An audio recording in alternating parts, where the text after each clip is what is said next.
બનાસકાંઠા જિલ્લામાં છેલ્લા ઘણા સમયથી ઉનાળાના સમયમાં ખેડૂતો સકરટેટી અને તરબૂચનું વાવેતર કરતા હતા, પરંતુ અનેક કુદરતી આફતોના કારણે તેમને નુકસાન જતા ડીસા કૃષિ વિજ્ઞાન કેન્દ્રના માર્ગદર્શનથી ખેડૂતો સકરટેટી અને તરબૂચમાં આંતરપાક તરીકે મરચાની ખેતી કરી સારી આવક મેળવતા.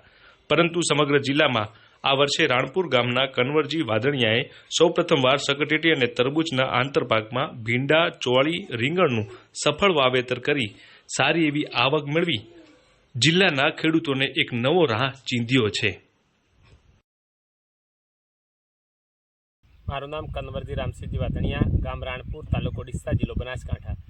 ઘણા સમયથી અમે ખેતી સાથે સંકળાયેલા છીએ અને પહેલાં ચીલા ચાલુ ખેતી કરતા હતા. છૂટું પિયત હતું, બાજરી, રંડા, રાયડું એવા પાકો વાવતા હતા. ધીરે ધીરે અમે શાકભાજી ઉપર આવવાની શરૂઆત કરી. તો શાકભાજીમાં પહેલાં અમે છૂટું પિયત આપતા હતા, એટલી બધી નફો નહોતો મળતો. પણ જ્યારથી અમે સરકારની યોજનાઓનો લાભ લઈ અને ટપક ને આ મલ્ચિંગને જે વસાયું એના પછી બહુ સારું બેનિફિટ મળે છે. અને ખરેખર અમે જે સકરટેટી ઉપર આવ્યા તો પહેલાં અમે બીજ વાવતા હતા. તો બીજ વાવતા પછી અમે એકલું બીજ વાવતા હતા. ઘણી વખત કુદરતી આફતો આવતી હતી, વરસાદ પડતો હતો, કરા પડતા હતા. તો અમે મરચાંનો આંતરપાકની શરૂઆત કરી કે એક પાક નુકસાનમાં જાય તો બીજો પાક નફામાં રહે, ખેડાઈ ખર્ચ બચે. અને ખરેખર એમાં મરચાંમાં અને ટેટીમાં બહુ સારું બેનિફિટ મળ્યું. આખો ડીસા તાલુકો એમાં 50-60% ખેડૂતો આ રીતે આંતરપાક કરતા થયા. પણ હજુ અમે વિચાર્યું કે હજુ પણ એક ડગલું આગળ જઈ અને કદાચ બીજા આંતરપાક લેવામાં આવે તો કેવું રહે. તો એ શરૂઆત અમે આ વખતે બનાસકાંઠામાં સૌ પ્રથમવાર ટેટીના પાકમાં ભીંડાની શરૂઆત કરી, તરબૂચના પાકમાં રીંગણની શરૂઆત કરી. એક ખેતરમાં તો અમે ચોળી અને ટેટી પણ સાથે કરી છે. અને આ રીતે પાક કરવાથી બહુ સારું બેનિફિટ મળ્યું છે અને બહુ સારું રહ્યું છે. આ વખતે તમામ શાકભાજીના ભાવ પણ સારા મળ્યા છે. એક ખોરાક અમારો જે ટેટી છે એ 4 ઇંચથી ખોરાક લેશે, તો રીંગણ 8 ઇંચથી ખોરાક લેવાની શરૂઆત કરે છે. એક પાક ઊભો ચાલે છે તો બીજો પાક વેલાવાળી શાકભાજી હોય એટલે આડું ચાલતું હોય. એટલે આ રીતે બંને પાક સાથે કર્યા.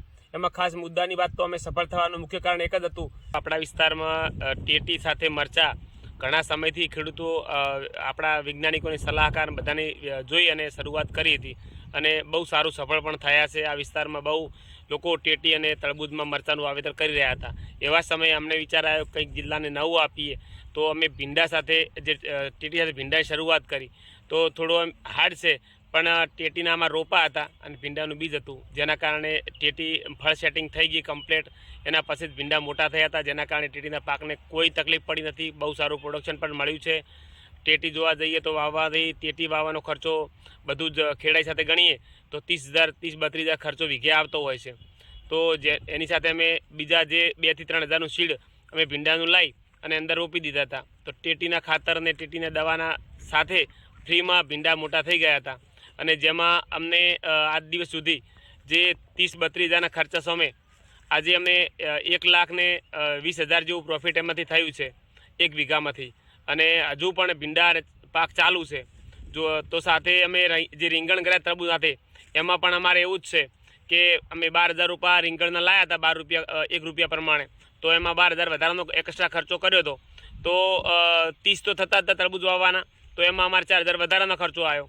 34,000ના ખર્ચ સામે આજે તરબૂચના ભાવ સારા હતા. તો 1,00,000થી 1,30,000 સુધીનું અમારે આવક થઈ હતી. તો એમાં પણ ખર્ચો કાઢતા 70-80,000નું પ્રોફિટ થયું છે.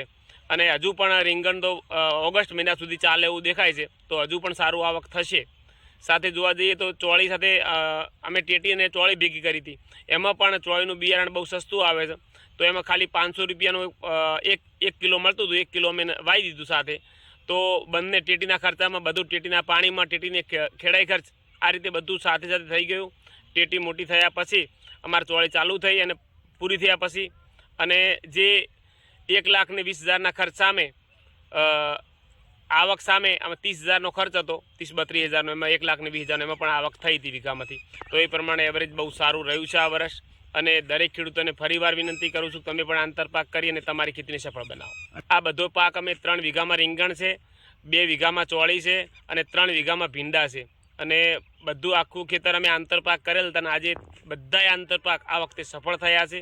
બહુ સારા ભાવ પણ મળ્યા છે, જેના કારણે ખેડૂતને મહેનત કરવાની વધારે ઈચ્છા થાય છે. કારણ કે ભાવ સારા હોય તો ખેડૂત વધારે ઉત્સાહી થઈ અને વધારે મજૂરી કરતા હોય છે.